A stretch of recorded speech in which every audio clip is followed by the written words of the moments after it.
എന്തുകൊണ്ട് വിശേഷം? എല്ലാവർക്കും ബിജീസ് കിച്ചൻ്റെ പുതിയൊരു വീഡിയോയിലേക്ക് സ്വാഗതം. ഞാൻ നിങ്ങളുടെ സ്വന്തം വിജയ. എൻ്റെ പ്രിയപ്പെട്ട ഓരോരുത്തർ സൂമായിട്ടിരിക്കുന്നു. ദൈവം സഹായിച്ച് ഞങ്ങളിവിടെ സൂമായിട്ടൊക്കെ ഇരിക്കുന്നു. ഇന്നും ഒരു ദിവസം നമുക്ക് ദൈവം ദാനമായി തന്നതിന് ദൈവത്തിന് നന്ദി പറയാം. അപ്പോൾ ഇന്നത്തെ വീഡിയോ നിങ്ങളെല്ലാവരും കാണണം. കണ്ടിട്ട് നിങ്ങൾക്ക് ഇഷ്ടപ്പെടുകയാണെങ്കിൽ നിങ്ങൾക്കത് പ്രയോജനമാവുകയാണെങ്കിൽ ഷെയർ ചെയ്യണം. നിങ്ങളുടെ അഭിപ്രായം കമൻറ്റിൽ കൂടെ അറിയിക്കണം. ലൈക്ക് ചെയ്യണം. ഓക്കെ, എന്നും എന്തിനാ പറയുന്നതെന്ന് ചിന്തിക്കും. പറയേണ്ട കടമ എൻ്റെ, ചെയ്യേണ്ട കടമ നിങ്ങളുടെ. ഓക്കെ, അപ്പോൾ ഇന്നത്തെ വീഡിയോയിലേ കുറേ പേര് പറഞ്ഞു മോൻ്റെ ക്ലോക്ക് നല്ലതായിരുന്നു, മോൻ്റെ ഡാൻസ് നല്ലതായിരുന്നു. അപ്പോൾ അതിൻ്റെ അകത്ത് ഞാൻ നിങ്ങളടുത്ത് പറയത്തില്ലായിരുന്നോ ഹിന്ദി പാഠശാല എന്ന്. അപ്പോൾ ഞാൻ അന്നത് കണ്ടപ്പോഴേ തോന്നി ഒരു ചാനലായിരിക്കും എന്ന് പറഞ്ഞ് ഞാനന്ന് നോക്കിയത്. ഈ വീഡിയോസ് ഒന്നുമില്ലായിരുന്നു. പുള്ളിക്കാരുടെ പേര് നിഷ എന്നാ. ഹിന്ദിയിലൊക്കെ നല്ല ബിരുദങ്ങൾ എടുത്തതാ. ചാനലിടാൻ വേണ്ടി തുടങ്ങിയത്. ചാനലൊന്നും ഇട്ടില്ല. എന്താ ഇടാഞ്ഞത്? നല്ലതല്ലേ, വെറുതെ അങ്ങ് ഇടാഞ്ഞ എന്താ? മോണിറ്റൈസേഷൻ ആകുമ്പോൾ ആവട്ടെ. ഞാൻ എൻ്റെ ഒരു ഒപ്പീനിയൻ പറഞ്ഞു തന്നേ. പിന്നെ ജൂലിയ ഇന്നലെ കമൻ്റ് ഇട്ടത് ഹസ്ബൻഡിൻ്റെ മൊബൈലിൽ നിന്നാണ്. കൊച്ചു മൊബൈൽ കൊടുക്കത്തില്ല. ജൂലിയുടെ മൊബൈൽ കൊച്ചു കൊടുക്കത്തില്ല. അതുകൊണ്ട് അവൾ ഹസ്ബൻഡിൻ്റെ നിന്ന് കണ്ടിട്ട് എനിക്ക് കമൻ്റ് ഇടുമായിരുന്നു. പിന്നെ ആരാ, ഞാൻ ചിലരുടെ ഓർത്തോടെ പേരൊക്കെ പറഞ്ഞു കേട്ടോ. ഇനി നിങ്ങളൊന്നും എന്നോട് കെറിയിക്കരുതേ. അപ്പം ഞാൻ പ്രിൻസി എൻ്റെ അടുത്ത് പറഞ്ഞായിരുന്നല്ലേ അച്ചപ്പം. ഞാൻ അരി പൊടിച്ചു വെച്ചു. ഇനിയും ഓരോന്നോരോന്ന് ഞാൻ സമയം പോലെ ഇടാം. അതുപോലെ ഞാനൊരു ഇങ്ങനെ ചിന്തിക്കുമായിരുന്നു, ഒരു നെയ്യപ്പം കിട്ടിയായിരുന്നേ കൊള്ളുന്നത്. അപ്പം കാണാം അഖിൽ പറഞ്ഞു ചേച്ചി ഒരു നെയ്യപ്പത്തിൻ്റെ റെസിപ്പി ഇടാന്ന്. എനിക്ക് ഇഷ്ടപ്പെട്ട ഒരു പലഹാരമാണ് നെയ്യപ്പം. അപ്പം അവൻ പറഞ്ഞ ചേച്ചി ഒന്ന് ഉണ്ടാക്കി കാണുന്നത്, എവിടെയെങ്കിലും ഒന്ന് കിട്ടിയായിരുന്നേ തിന്നായിരുന്നെന്ന് പറഞ്ഞ് ഞാനിരിക്കുന്നു. ഉണക്കമീൻ്റെ കാര്യം പറഞ്ഞില്ലേ, എൻ്റെ ദൈവമേ, ഒരു കമൻറ്റ് ഓമന എന്ന് പറയുന്ന അതിൻ്റെ ഒരു കമൻറ്റ് ഇട്ടപ്പോഴാണ് ഞാൻ ഓർത്തത്. ഞാനും വീട്ടിൽ ഉണക്കമീൻ ഉണ്ടാക്കി ഞാൻ പറഞ്ഞില്ലേ നേരത്തെ ഞാനിങ്ങനെ വ്ളോഗെല്ലാം വീഡിയോസുകൾ ഇടുന്ന സമയത്തെ ഞാൻ ഉണക്കമീൻ കുഞ്ഞയല ഞാൻ ഇങ്ങനെ ഉണങ്ങിയിട്ടുണ്ടായിരുന്നു വീട്ടിൽ, ഹോം മെയ്ഡ് ഉണക്കമീൻ. അയ്യോ, ഞാൻ അന്നേരം എന്തോ മറവിയാ എനിക്കെന്നറിയാമോ. അപ്പം എൻ്റെ അടുത്ത് പറഞ്ഞത് ബെൻസി ഇട്ടിട്ടുണ്ട്, അതൊന്ന് നോക്കണേ, അങ്ങനെ ഓർമ്മയുണ്ടെന്നാ. അവളും ഇട്ടായിരുന്നു, ഞാനും ഇട്ടായിരുന്നു. പക്ഷേ ഇപ്പോഴാണ് എനിക്ക് ഓർമ്മ, ഇനി മത്തിയോ വല്ലതും കിട്ടുവാണെങ്കിൽ ഒന്ന് ഉണങ്ങി നോക്കണം. കുറച്ച് ദിവസം എടുക്കും അത് റെഡിയായി കിട്ടാൻ, പെട്ടെന്നൊന്നും പറ്റത്തില്ല. അതുപോലെ പിന്നെന്താ, അപ്പം ഈ കമൻ്റ് തന്നെ നിഷ തന്നെ ചോദിച്ചായിരുന്നു, അപ്പച്ചൻ്റെ ഇരിപ്പ് കണ്ടിട്ട് സങ്കടം വരുന്ന, മൊബൈലൊന്നും ഇല്ലേന്ന്. അപ്പച്ചൻ അന്നേരം കൂടെ എണീറ്റിരുന്നതാ. രാവിലെ തൊട്ട് അപ്പച്ചൻ മൊബൈലിനകത്താ ഈ ന്യൂസാണ് കാണുന്നത് കേട്ടോ. പിന്നെ കിടക്കും ഇരിക്കും. എന്നെ റീച്ച ഇടയ്ക്ക് പറയാം, അപ്പച്ചന് ആരോഗ്യത്തിനൊരു കുഴപ്പമില്ല കേട്ടോ. താഴേക്ക് നടക്കാൻ പോകുമെന്ന് പറഞ്ഞാൽ അപ്പച്ചൻ ഇപ്പം പോകത്തില്ല. കാരണം ഇങ്ങനെ എപ്പോഴും ഇങ്ങനെ ന്യൂസ് കേട്ടോണ്ടിരിക്കും. അപ്പച്ചൻ അങ്ങനെ ഇരിക്കുന്നെങ്കിലുമേ പിള്ളേരെ നല്ല പോലെ ഇപ്പോഴും ഷൗട്ട് ചെയ്യും, വരച്ച വരെ നിർത്തും. ഇപ്പോഴും പോൾമോനെയൊക്കെ നന്നായി ഷൗട്ട് ചെയ്യും. പ്രൈസനെ പിന്നെ ഇച്ചിരി കുഞ്ഞല്ലേ എന്നുള്ള രീതിയിൽ പറയും. എന്നാലും അവനെയും അപ്പം ദേഷ്യം അവനെ പിച്ചും. ഡാഡിക്ക് നഖമുള്ളത് കൊണ്ട് പ്രാവശ്യം നന്നായി അങ്ങ് കരുനീലിച്ച് പ്രൈസൻ പറയും, ഇനി ഞാൻ അപ്പച്ചനോട് മിണ്ടത്തില്ല.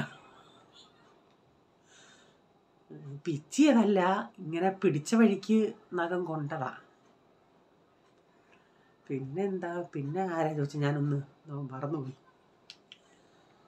അപ്പോൾ പൊതിച്ചോറ് പ്രീതി ചേച്ചിക്ക് വൻപയർ, മോര് കറി, ചമ്മന്തി അവൾക്ക് ഇത് ഇഷ്ടമാണെന്ന് പറഞ്ഞ്. ഇതൊക്കെ പറയുമ്പോൾ തന്നെ നമുക്ക് കിട്ടത്തില്ല, എന്നാലും പറഞ്ഞുകൊണ്ടിരിക്കാം. ഞാൻ എന്നാലും മാങ്ങ വാങ്ങിക്കാൻ പോയിട്ട് വാങ്ങിച്ച് ഞാൻ ആ ഒരു മാങ്ങ എടുത്ത് വില ചോദിച്ചപ്പോഴാണ് അവർ പറഞ്ഞത് 40 രൂപയെന്ന്. ഞാൻ പറഞ്ഞു വേണ്ടാന്ന്. സീസൺ സമയത്ത് കിലോ 40 ഉള്ളൂ. ആ സ്ഥാനത്ത് ഒരു കുഞ്ഞു മാങ്ങ ഞാൻ എടുത്തോടെ 40 എന്ന് പറഞ്ഞത്. ആ കൊതി അങ്ങനെ ഉണ്ടെങ്കിലും 40 രൂപ കൊടുത്തുള്ള മാങ്ങ വാങ്ങിച്ച് നിന്ന് കൊതി തീർക്കണ്ട. ഓക്കെ, അന്നേരം രാവിലെ ബ്രെഡ് ടോസ്റ്റാണ് ഉണ്ടാക്കുന്നത്. അപ്പോൾ ഞാനൊരു 2 മുട്ടയും ഇച്ചിരി പഞ്ചസാരയും ഒന്ന് ആദ്യമായി അടിച്ചെടുക്കുന്നുണ്ട്. പിന്നെ കുറച്ച് പാലൂടെ ഒഴിച്ചു. അപ്പോൾ ഈ ബ്രെഡ് ടോസ്റ്റ് ഉണ്ടാക്കിയിട്ട് പ്രൈസൻ കഴിച്ചില്ല. അവൻ ചില സമയത്ത് അവൻ കഴിക്കും, ചില സമയം. ഇന്ന് പക്ഷേ വേണ്ടാന്ന് പറഞ്ഞു. പിന്നെ ഞാൻ രാവിലെ അവനെ എന്തെങ്കിലുമൊക്കെ പറഞ്ഞേടാ ഞാൻ ഒന്നുകൂടെ നന്നായി മുരിച്ച് ഇതായിട്ട് കൊടുത്തിട്ട് അവൻ പറഞ്ഞു വേണ്ട. പിന്നെ അവന് ബ്രെഡും ചീസും കൂടെ ഞാൻ ഉണ്ടാക്കി കൊടുത്തു. എന്തോ ഈ പിള്ളേരെ ഓരോരുത്തരും ഓരോ സിദ്ധാന്തം പറഞ്ഞുകൊണ്ടിരുന്ന ഇടയ്ക്കൊക്കെ അവൻ കഴിക്കുമായിരുന്നു. പിന്നെ ഇന്നെന്തോ പറ്റിയോ എന്തോ. അപ്പം ഞാനിതൊന്നുണ്ടാക്കി പ്രോൾമോൻ എന്തോ ചെയ്യുമെന്നോ ഇതിൻ്റെ കൂടെ ടൊമാറ്റോ സോസ് കൂട്ടി കഴിക്കും. അവനത് ഭയങ്കര ഇഷ്ടമാണ്. അങ്ങനെ ചൂടോടെ ഞാൻ ഉണ്ടാക്കി ഓരോരുത്തർക്കും അങ്ങ് കൊടുക്കുക. ഞാനൊരു 2 ഏലക്ക ഇച്ചിരി ചതച്ച് അതിൻ്റെ പൊടിയാ ഇച്ചിരി ചേർത്തതേ ആ ഒരു മുട്ടയുടെ ഒരു സ്മെല്ല് മാറാൻ വേണ്ടി. പിന്നെ പ്രൈസന് സ്കൂളിൽ കൊണ്ടുപോകാനായിട്ട് അവന് ടോസ്റ്റ് വേണ്ടല്ലേ. പിന്നെ ഞാൻ എന്തോ ഇതെന്നോ ഒരിച്ചിരി അരമുറി സവാള ഇച്ചിരി ക്യാപ്സികം ഒക്കെ ഒന്ന് അരിഞ്ഞിട്ട് എങ്ങനെ അവന് എഗ്ഗ് ചപ്പാത്തി ഉണ്ടാക്കി തട്ടിയെന്ന് വെച്ചാൽ അതും വേണ്ട. അപ്പം ഞാൻ ചിന്തിച്ച് മുട്ടയുണ്ടല്ലേ ഷേപ്പ് മാറ്റി ഉണ്ടാക്കി കൊടുക്കാമെന്ന്. അവനത് മനസ്സിലായില്ല. പക്ഷേ ഞാൻ ചോദിച്ചേട്ടാ തിന്നിട്ടൊന്നും നിനക്ക് മനസ്സിലായില്ലോടാ. അവൻ ചിന്തിച്ച് കുഞ്ഞ് ഇഡലി ഉണ്ടാക്കി കൊടുത്തയാന്ന്. ഇതിങ്ങനെ ചെറുതായിട്ട് അരിഞ്ഞിട്ട് ഇതിൻ്റെ അകത്തേക്ക് 2 മുട്ട പൊട്ടിച്ചൊഴിച്ച് എന്നിട്ട് അതിൻ്റെ അകത്ത് ഉപ്പ് ഇട്ട് നന്നായി കലക്കി ഞാൻ ഈ നമ്മുടെ ഉണ്ണിയപ്പച്ചട്ടി ഉണ്ടല്ലേ അതിൻ്റെ അകത്ത് കോരി ഒഴിച്ചുണ്ടാക്കി കൊടുത്ത്. ഇങ്ങനെ ഉണ്ടാക്കി കൊടുത്തിട്ട് ഇഷ്ടപ്പെട്ടവന് ഇപ്പോൾ ഇത് വേണമെങ്കിൽ ഇച്ചിരി ടൊമാറ്റോ സോസിൻ്റെ കൂടെ തൊട്ട് കഴിക്കാനാണെങ്കിലും അതിനേക്കായി നല്ല ഇതാണ്. ഞാൻ ഇവന് 2 മുട്ട പൊട്ടിച്ചായിരുന്നല്ലേ അതിൽ നിന്ന് പിന്നെ 2-3 എണ്ണം തിന്നാൻ പൊടിക്കൊച്ചിനും കൊടുത്ത്. പൊടിക്കൊച്ചിനും പോൾമോനും കൊടുത്ത്. അപ്പോൾ അവനും പറഞ്ഞ മമ്മി കൊള്ളാമല്ലോ എന്ന് പറഞ്ഞു. എങ്ങനെയും ഓരോ ഐഡിയ ഉണ്ടാക്കി എങ്ങനെയൊക്കെ കൊടുത്തു വിടണ്ടേ. അത് ഞാനിങ്ങനെ ഒഴിച്ചിട്ട് പിന്നെ ഇച്ചിരി ഒന്ന് തീ കൂട്ടിയാൽ ഇത് പുക കയറും. വലിയതായിട്ട് വാങ്ങിച്ച നോൺ സ്റ്റിക്കാന്നും പറഞ്ഞൊക്കെ ഓൺലൈനിൽ വാങ്ങിച്ചതാണ്. പക്ഷേ ഫ്ലോപ്പായി. വർഷങ്ങളായി വാങ്ങിച്ചിട്ട് ഞാനങ്ങനെ ഉപയോഗിക്കാറില്ലായിരുന്നു. പിന്നെ ഇച്ചിരി എണ്ണയൊക്കെ ഒഴിച്ച് കൊടുത്തിട്ട് അതൊന്ന് തിരിച്ചിട്ട് കൊടുത്ത്. അങ്ങനെ അവനെ ഇന്ന് ടിഫിൻ കൊടുത്തത് ഇങ്ങനെ.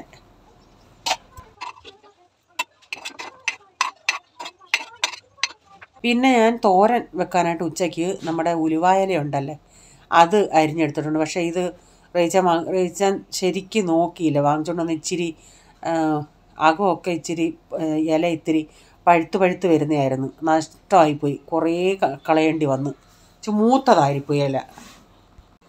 ഇന്നുണ്ടാക്കുന്നത് പരിപ്പ് രസമാണ്. അതിനായിട്ട് ഇച്ചിരി തുമരപ്പരിപ്പ് ഒരു 1/2 കപ്പും കുറച്ചുകൂടെ. അപ്പം ഞാൻ ഈ പൾസസിൻ്റെ അകത്ത് ഇങ്ങനെ ഈ കീടകൾ വരാതിരിക്കാൻ എന്നോട് ഉഷാദേവി പറഞ്ഞായിരുന്നു വിജി വറ്റൽമുളക് ഇങ്ങനെ കുത്തി അതിൻ്റെ അകത്ത് വെക്കണമെന്ന്. അങ്ങനെ ഞാൻ വെക്കുന്നുണ്ട്. പക്ഷേ ഇതുവരെയും കുഴപ്പമില്ല. ഞാൻ വെച്ചിട്ട് കുറച്ച് നാളായി. അല്ലെങ്കിൽ ഇടയ്ക്കിടയ്ക്ക് ഒരു സൈസ് കറുത്ത കീട വരും. ഇതല്ലാതെ നിങ്ങൾക്ക് വല്ല ടിപ്സും അറിയാമെങ്കിൽ നിങ്ങളൊന്ന് പറയണേ. അപ്പം ഞാൻ ഈ തുമരയ്ക്കകത്ത് ഒരു ഈ ടൊമാറ്റോ നല്ല മാംസം ഉള്ളതാണ്. പക്ഷേ പെട്ടെന്ന് അതങ്ങ് സോഫ്റ്റ് പന്നലാവുന്നുണ്ട്. അതുകൊണ്ട് അന്ന് റീച്ചാൻ കൊണ്ടുവന്നിട്ട് പെട്ടെന്ന് പറഞ്ഞതിന് ഇതങ്ങ് ചട്നി ഉണ്ടാക്കുന്നു. അപ്പോൾ ഞാൻ അതൊന്ന് അടപ്പത്ത് വെച്ച് വേവിക്കാൻ വെച്ച് അപ്പോഴത്തേക്കിന് അരിയുടെ വെള്ളം ഒന്ന് അനന്ന് വന്നിട്ടുണ്ടായിരുന്നു. അരിയും കൂടെ അടപ്പത്തിട്ടിട്ടുണ്ടേ. അരിയും കൂടി ഇട്ട് കഴിഞ്ഞിട്ട് പിന്നെ പാത്രങ്ങൾ കഴുകാൻ കുറച്ചുണ്ടായിരുന്നു. അപ്പോൾ പാത്രങ്ങളൊക്കെ ഒന്ന് കഴുകി ഇങ്ങോട്ട് എടുക്കട്ടെ. അപ്പോൾ ഇടയ്ക്കിടയ്ക്കൊക്കെ പാത്രങ്ങൾ കഴുകുന്നുണ്ടായിരുന്നു. പിന്നെ കുറച്ചുകൂടെ ഉണ്ട്. അതിപ്പം എല്ലാം കൂടെ ഒന്ന് കഴുകി ഇങ്ങ് എടുത്ത് വെച്ചാൽ പിന്നെ അത്രയൊരു ജോലി ഒതുങ്ങും.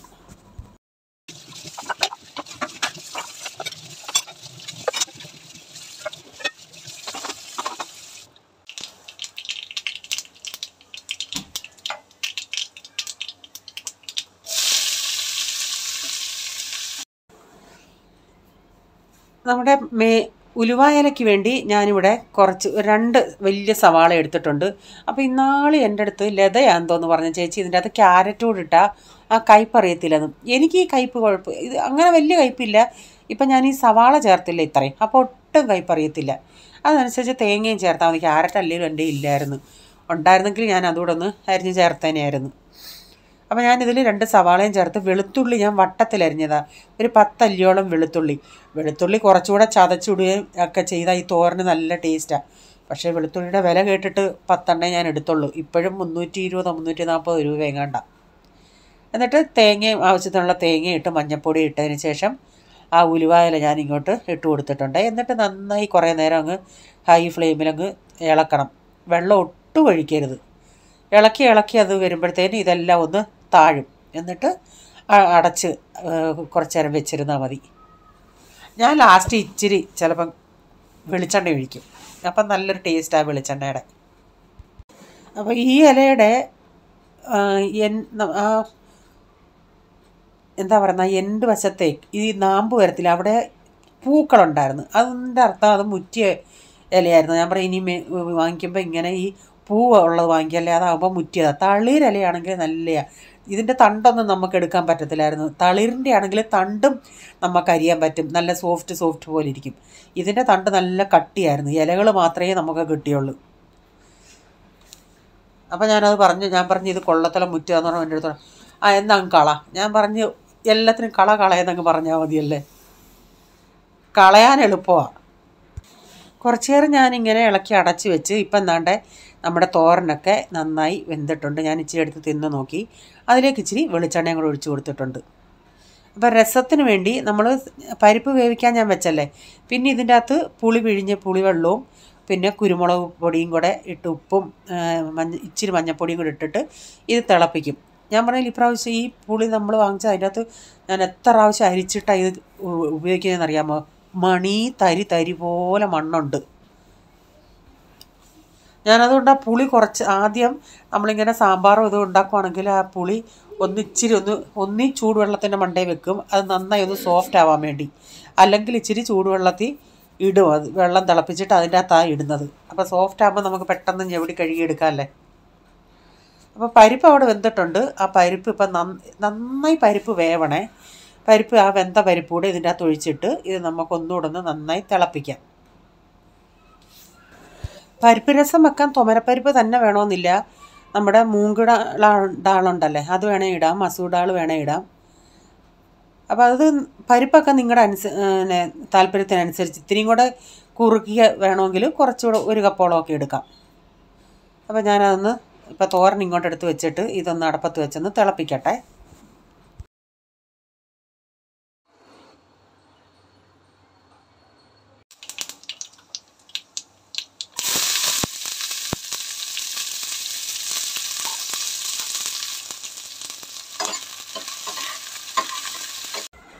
അപ്പോൾ രസമൊക്കെ നന്നായി തിളച്ചിട്ടുണ്ട്.